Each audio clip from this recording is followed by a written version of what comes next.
with that out of the way, let's go ahead and get into this recap. So, I am, of course, I'm 3 for 4 on the quarterfinals. And the game that I messed up was the Knicks. Of course, Trae Young marched into Madison Square Garden again and beat the Knicks again and taunted them again. I am sick and tired of the Knicks allowing Trae Young. I'm a big fan of Trae Young. I like Trae Young. He's a baller, but I am absolutely sick and tired of the Knicks letting Trae Young march in their home court and do whatever he wants. I don't understand why the Knicks just for some reason cannot beat Trae Young. He is literally like the modern day Reggie Miller for the Knicks. It's like he just owns them. And I mean, maybe a more accurate description would be a modern day Michael Jordan because Michael Jordan owned them in the playoffs, but I think Reggie Miller is a little bit better just because, Reggie shattered the hearts of so many fans in game 1 when he scored 8 points in 9 seconds. And I mean, Trae Young in this game, he played very well. 22 points and 11 assists in this game. He did take 22 shots, but regardless, I mean, that double-double, that speaks for itself. There was also great performance coming in from DeAndre Hunter. He ended the game with 24 points, 8 for 15 from the field. And Jalen Johnson played very well in this game. 21 points, 15 rebounds, 7 assists, 2 steals, and 2 blocks. Just a great game coming in from Jalen Johnson. Zachary Rasacher, of course, he played horrible. 2 points in 17 minutes, 1 for 8 from the field. These high picks in the draft, they're probably like the worst number 1 and number 2 picks I've ever seen play basketball. I'm sorry to say this, I usually like to give respect to a lot of these players because they made it far, but these two do not deserve to be the number 1 and number 2 picks in this draft at all with how they've been playing. I understand they're very new and they're very young and they're in a completely different country, but you were picked number 1 and number 2 for a reason. It is expected that you perform well and at least look like a competent player and not go 1 for 8. It does not make sense to me why Zachary Rasacher, of all players, is the number 1 pick in this draft. He has been absolutely horrible. He has contributed nothing to the Hawks. He is almost a liability to the Hawks, aside from that one good game that he had. And aside from that, we haven't heard anything from Alexander Czar, and we haven't heard anything from Zachary Rasacher. So far, they have been absolute busts in this NBA. And, I mean, Zachary Rasacher, he's averaging 11 points, 3 rebounds, and 1 assist. I completely understand. That's pretty solid, sure. But for a number 1 overall pick in this draft, I expect him to play much better than what he's playing right now. I also expect him to shoot a lot better, especially considering how he is ridiculously tall. I mean, this man right here, he's a small forward, but his height, he is 6'9". There is absolutely no reason why a 6'9" player should be shooting 39% from the field. It is inexcusable. He's also shooting 27% from 3. Also inexcusable. I know it sounds like I'm being harsh, but this guy is the number 1 pick in the draft.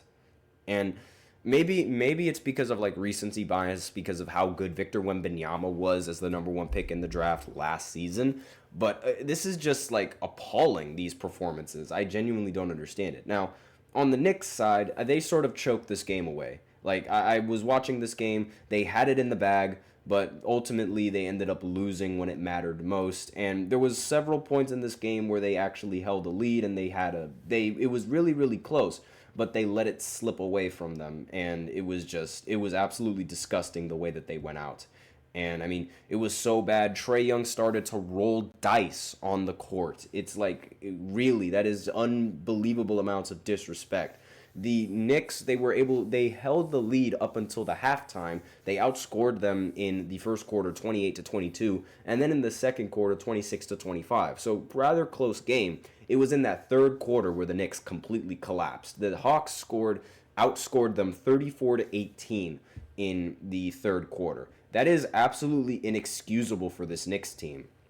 And the Knicks as a team, they ended up shooting 26% from 3, which is absolutely horrible. And I mean, the Hawks, they shot 29% from 3. But again, it was like, you cannot shoot this bad when you're playing at home. And the Hawks, they had way more possessions than the Knicks in this game. They had 11 more possessions than the Knicks had in this game. It was just a complete missed opportunity. Jalen Brunson did not play well in this game at all. He shot 5 for 15 from the field with only 14 points.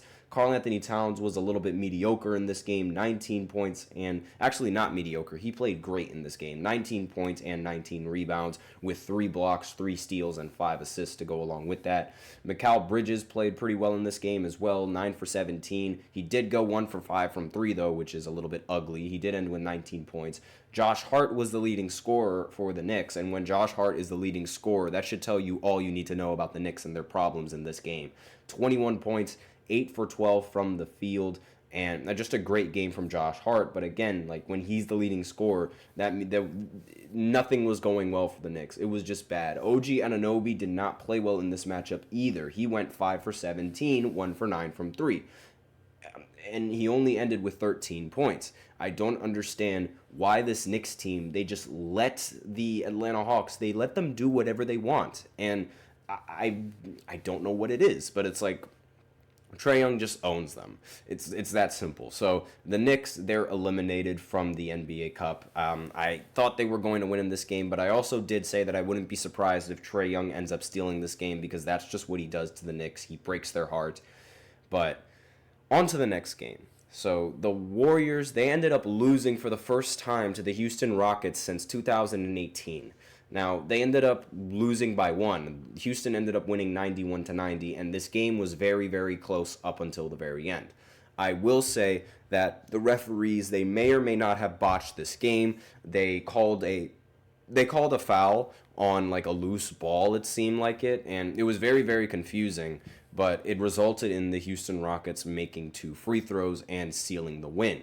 Now, I will say that while this call was really, it was rather questionable, the Warriors, they had a chance to close this game out. The Warriors, they had the ball when they were up 90-89, and Steph Curry had a wide open 3, and of course he missed it. Because Steph Curry is arguably one of the worst clutch players in the history of the NBA. I know that's going to upset a lot of you Steph fans, but that is just 100% a fact. There have been several moments where Stephen Curry has choked in big games and has played very bad in big playoff games. This is no different. He's a leading front runner without a doubt. I mean, probably one of the best players when the team is up by 10 points, but he's very shaky when the game is in the balance, especially in the postseason. Like, you guys remember all the way back in 2015 when Stephen Curry and the Warriors basically only won because Kyrie Irving's kneecap exploded and Kevin Love was out with an injury and LeBron was forced to play the Golden State Warriors with a bunch of, like, it wasn't even a competition. Like, Matthew Dellavedova was the starting point guard for the Cavs, and that should really tell you everything that you need to know. Like, that team was bad compared to the Golden State Warriors, and he didn't even win the Finals MVP. Then, of course, 2016, he ended up choking a 3-1 lead, and then in 2017 and 2018, he was a distant third best player in the Finals behind LeBron James and Kevin Durant. And you can even make the argument that Kyrie Irving was better than him in 2017 and played better than him in 2017. You can legitimately make that argument. And then there was also that instance where Stephen Curry choked on the final shot in Game 6 in 2019 against the Toronto Raptors, or how he scored 0 points in overtime in a winner-go-home game against the Grizzlies in the NBA play-in tournament. The NBA play-in, that new thing that they introduced where it's like the 7, the 8, the 9, and the 10 seed, they end up playing against each other, the play-in. And, the play-in tournament, that's what it's called. It's so confusing. In-season tournament, play-in tournament, ugh. But regardless, Steph Curry ended up scoring 0 points in overtime in that game. And it should also be noted that Steph Curry hasn't won a playoff game without Klay Thompson. And, He's arguably one of the most unclutch players in the NBA, and those were just some points to sort of prove that. In this game, he ended with 19 points. He shot 8 for 17 from the field and 3 for 9 from 3. Kuminga shot 8 for 20 from the field with just 20 points.